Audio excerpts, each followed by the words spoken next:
Hello, welcome to the Turn of Pleasure here in the Enchanted Kingdom of Hermione. I'm your host, Zip Gun. We're going to talk about, going to do another episode of I Am That Sucker. I am that sucker. I'll buy stuff that most people won't buy. And I rediscovered, if you will,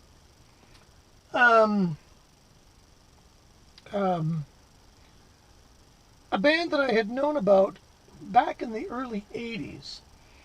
And it's a band called This Heat. And I didn't realize that there was a box set available of their completed work, of their everything. And it's called Out of Cold Storage. And I do believe this is on, what label is this? I don't even remember what label this is on. This contains everything they did. Again, I can't read this because it's so goddamn tiny. And they've gone and done blue. No, just This Heat box. So I guess it's self-released. I got this on the internet a few years back now. I wasn't aware it existed. I used to have a 12-inch single of theirs called Health and Efficiency, which is a really interesting 12-inch single. They were an avant-garde prog rock band, I guess is the best way to put it. The drummer, Charles Hayward, had performed with Phil Manzanera's Quiet Sun. He later went on to do a record with Massacre with Bill Laswell and I think it was Fred Frith. But he's sort of not had a huge profile. But this is the early days for him. These guys got together in the 70s, I do believe. And they made some really interesting records. They were part of the Rough Trade group for a while. And they didn't make a lot of records. They made, and this box set comes with the covers essentially the way they were as LPs, and which I like. As a record nut, you know, as a sucker who's going to buy this box set, I really like it when they retain the original art. And it's 6 CDs. I can't remember how much I paid for this. It wasn't cheap, and it's big. For 6 CDs, it takes up a lot of shelf space, but I don't care because it's good. And it features, well, in order of importance, it features their first album, which I do believe was just called This Heat. And I remember this being on a French label, but I could be wrong. And I had a copy of this, and believe it or not, years ago, I didn't really like this record. And I think I actually sold it. Yeah, recorded on Piano Records, that's right. 1979. So, Charles Bullen, Charles Hayward, Gareth Williams were the band. Charles Bullen on guitar, clarinet, viola, voice, tapes, etc. Charles Hayward on percussion, keyboards, voice, tapes, etc. And Gareth Williams, keyboards, guitar, bass, voice, tapes, etc.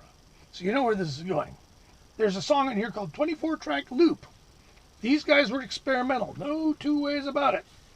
And they were really cool. There is a certain amount of savantism. I know that Gareth Williams, I do believe, was adamant about not being a musician. He didn't want to learn how to play his instrument very well. And, of course, when you do this long enough, you sort of learn how to play it anyway. But anyway, that was the first record, and it came out, and nobody really cared. But then they put out this one, Deceit, by This Heat. Oh, what a great joke. This came out on Rough Trade, and this sort of raised their profile a little bit. And it's a very interesting record. But again, I bought this, and I don't know, I didn't get it. And I do believe I sold it. I had it on vinyl. And but coming back to it decades later, it's really good. This is the Health and Efficiency 12. It's a 12-inch single. They've got it on a CD all by itself, which is maybe a little bit of overkill, but the song Health and Efficiency is very long. And the B-side is called Graphic / Very Speed, which is really just exactly what it says. It's sort of a graphic EQ, very speed, tone, very ambient. You might call it boring, but the A side really makes up for it. Recorded at Cold Storage. The reason it's called Out of Cold Storage is they used to practice and often record in what was essentially a disused cold storage locker. So this is pretty interesting. If Health and Efficiency, I don't know if it's on YouTube or whatever. Now, what got me back into these guys? Because I bought these records. I always kept Health and Efficiency because I liked it. It was a weird, really weird record. But it rocked. They're one of these bands, they're very experimental, really quite avant-garde, but they rock out. And I really like that combination.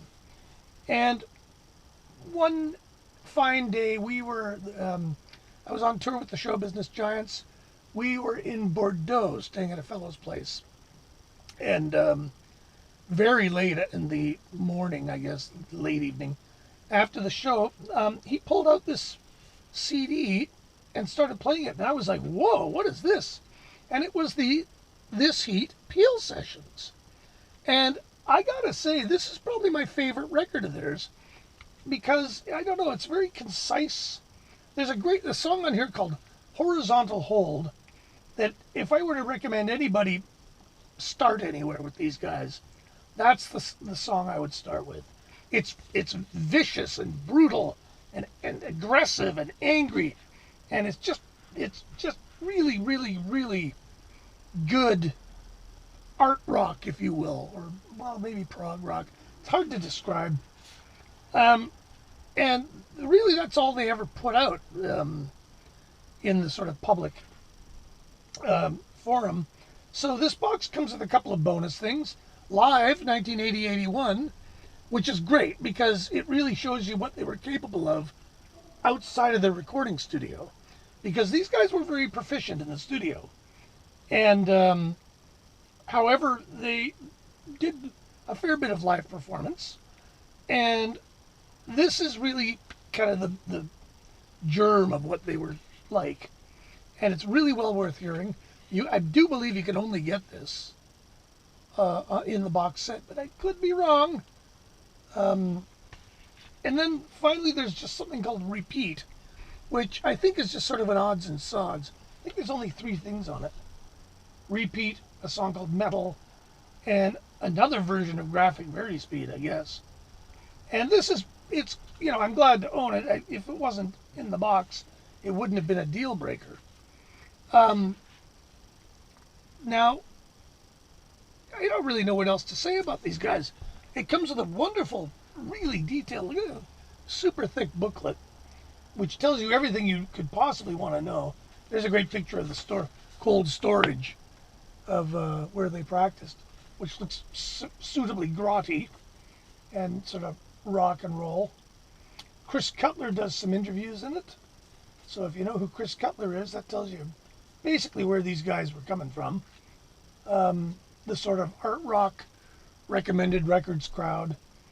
But like I say, the thing that really appeals to me is that they rock really hard. And notes to the songs.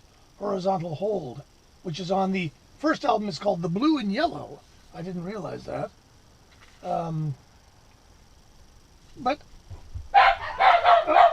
there's a security breach. At any rate, I highly recommend these guys. I don't know how available this box is anymore. I've had it for a long time. I've probably had it close to 10 years.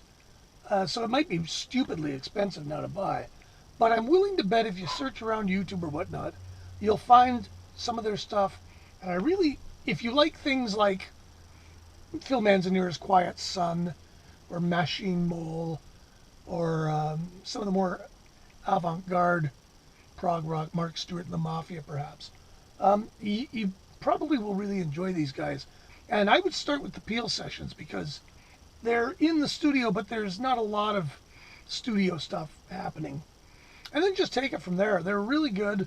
Charles Hayward is still active, still doing stuff in England. I just saw an interview with him in, was it The Wire magazine? So, you know, he's still being very creative. And they're really well worth checking out. So, yeah, that's pretty much all I can say about these guys. Don't forget to subscribe, and we'll keep trying to get back in the swing of things here. Had a few kind of hiccups in the old health department, and those have slowed me down quite considerably, but things have leveled off, and so I'm back at her. And I'll try and dig up some more really interesting stuff to show you. Hopefully some of it you've never heard of, and hopefully the stuff that you have heard of that I don't like won't enrage you to the point where you put messages in my thing that call me a moron, which I think is, I actually love those. Keep it coming. The angry Grand Funk fans are so entertaining, and I got to find some more trash from that era to review because there's just so much garbage, and some of it is just, you know, it's so bad you wonder why they made it. So, at any rate, thanks for watching, and we'll talk to you later.